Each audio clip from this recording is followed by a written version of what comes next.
ಆತ್ಮೀಯ ಬಂಧುಗಳೇ, ಶ್ರೀರಾಮಚರಿತ ಮಾನಸ ಅಯೋಧ್ಯಾಕಾಂಡ, ಇದರಿಂದ ಚೌಪಾಯಿಗಳು ಮತ್ತೆ ದೋಹೆಯನ್ನ ತಿಳ್ಕೊಳ್ಳೋಣ.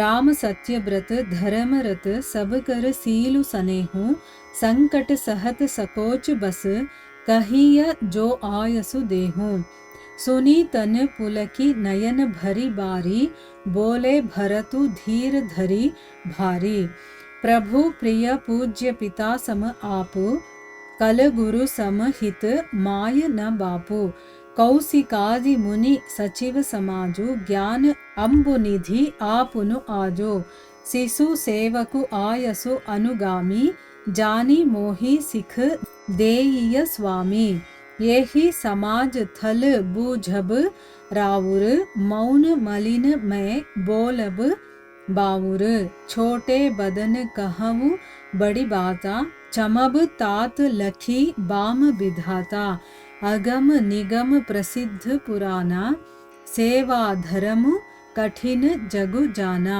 स्वामी धर्म स्वारथ ही विरोधु ಬೈರು ಅಂಧ ಪ್ರೇಮ ಹಿ ನ ಪ್ರಮೋಧು.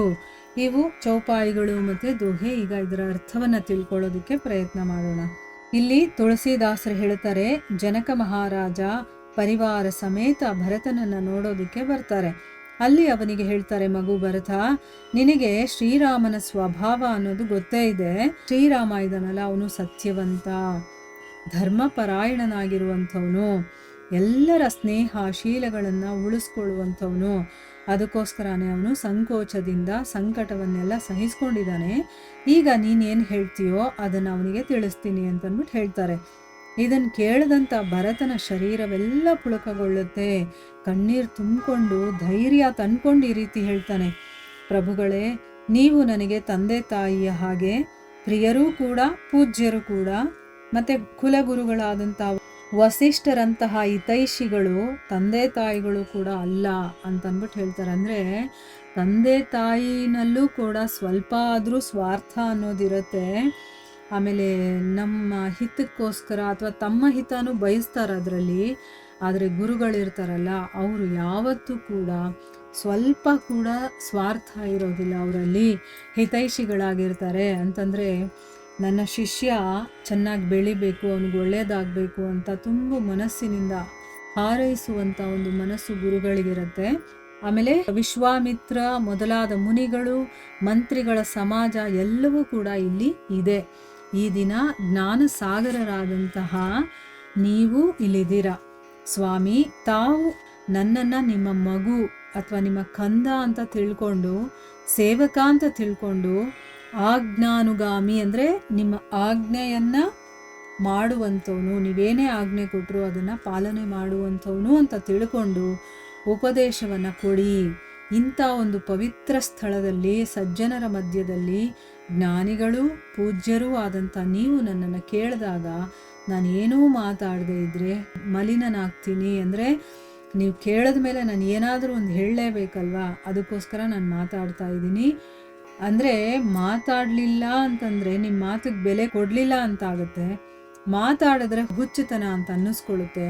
ಆದರೂ ಕೂಡ ನಾನು ಚಿಕ್ಕ ಬಾಯಿಂದ ದೊಡ್ಡ ಮಾತು ಅನ್ನೋ ಹಾಗೆ ಈಗ ನಾನು ಕೆಲವೊಂದು ವಿಚಾರವನ್ನು ಹೇಳ್ತೀನಿ. ನೋಡಿ, ಹಿರಿಯರ ಮುಂದೆ ಹೇಗೆ ಮಾತಾಡಬೇಕು. ಯಾಕಂದರೆ ತಾನು ಕಿರಿಯವನು, ನಾನು ತಗೊಳ್ಳುವಂಥ ನಿರ್ಧಾರ ಏನಾದರೂ ತಪ್ಪಾಗಬಹುದು. ಸೊ ಹಿರಿಯರಿದ್ದಾಗ ಅವರು ಏನು ಹೇಳ್ತಾರೋ ಆ ರೀತಿ ನಾವು ನಡ್ಕೊಳ್ಳೋದಿದೆಯಲ್ಲ, ಅದು ತುಂಬ ಅನುಕೂಲಕರವಾಗಿರುತ್ತೆ. ಮತ್ತು ನಮ್ಮ ಒಳಿತು ಅದರಲ್ಲೇ ಇರುತ್ತೆ ಅನ್ನೋದು ಅವನಿಗೆ ಗೊತ್ತಿದೆ.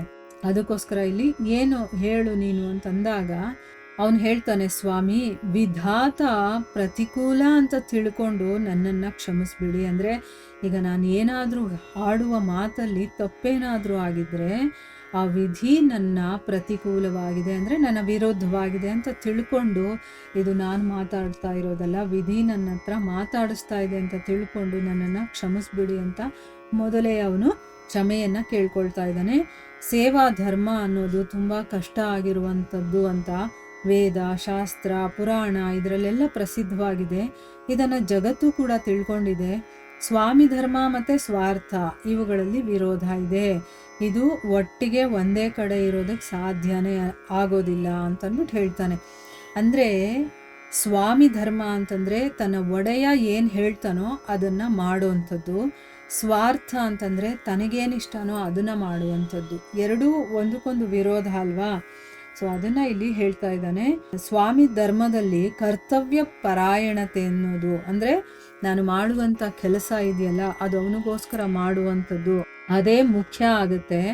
ಆದರೆ ಸ್ವಾರ್ಥದಲ್ಲಿ ಇದಕ್ಕೆ ವಿರುದ್ಧವಾಗಿರುತ್ತೆ. ಅಂದರೆ ಏನು, ನಾನು ಪ್ರೀತಿಯ ವಶನಾಗಿ ಏನಾದರೂ ಹೇಳಿದ್ರೂ ಕೂಡ, ಸ್ವಾರ್ಥ ವಶದಲ್ಲಿ ಹೇಳಿದ್ರೂ ಕೂಡ ದೋಷನೇ ಅಂತ ಕಾಣಿಸುತ್ತೆ ಅಂತಂದ್ಬಿಟ್ಟು ಹೇಳ್ತಾ ಇದ್ದಾನೆ. ಈಗ ನನ್ನ ಮನಸ್ಸಲ್ಲಿ ಏನಾದರೂ ಇರೋದನ್ನು ಹೇಳಕ್ಕೆ ಹೋದರೆ ಅದು ದೋಷ ಅಂತ ಅನ್ನಿಸ್ಕೊಳ್ಳುತ್ತೆ ಅಂತಂದ್ಬಿಟ್ಟು ಇಲ್ಲಿ ಹೇಳ್ತಾ ಇದ್ದಾನೆ. ನೋಡಿ, ಇವಾಗ ಪೀಠಿಗೆ ಹಾಕಿದ್ದಾನೆ. ಏನು ಮಾತಾಡಬೇಕು ಅನ್ನೋದು ಅವನಿಗೆ ಗೊತ್ತಾಗ್ತಾ ಇಲ್ಲ. ಯಾಕಂದರೆ ಎಲ್ಲ ಹಿರಿಯರಿದ್ದಾರೆ, ಊರಿನ ಜನ ಏನು ಇಷ್ಟಪಡ್ತಾರೆ ಅಂತ ಗೊತ್ತು, ತನ್ನ ಮನಸ್ಸಿನ ಆಸೆನೂ ಗೊತ್ತು. ಆದರೂ ಕೂಡ ಇಲ್ಲಿ ಇವರ ಅಭಿಪ್ರಾಯಗಳೇನಿದೆಯೋ ಗೊತ್ತಿಲ್ಲ. ಆದರೂ ಕೂಡ ಈಗ ನನ್ನನ್ನು ಕೇಳ್ತಾ ಇದ್ದಾರೆ, ನಾನೀಗ ಉತ್ತರ ಕೊಡಲೇಬೇಕು. ಸೊ ಇಲ್ಲಿ ಸ್ವಾರ್ಥ ಅಂತ ಅನ್ನಿಸ್ಕೊಂಡ್ರು ನಾನು ಏನಾದರೂ ಮಾತಾಡೋದು, ಅದನ್ನು ನೀವು ಕ್ಷಮಿಸ್ಬಿಡಿ ಅಂತಂದ್ಬಿಟ್ಟು ಮೊದಲು ಅವರನ್ನು ಕ್ಷಮೆ ಕೇಳಿ ಈಗ ಅವನು ತನ್ನ ಮಾತನ್ನು ಹೇಳ್ತಾ ಇದ್ದಾನೆ. ಇಲ್ಲಿಗೆ ನಾವು ನಿಲ್ಲಿಸೋಣ. ಹರೇ ಕೃಷ್ಣ.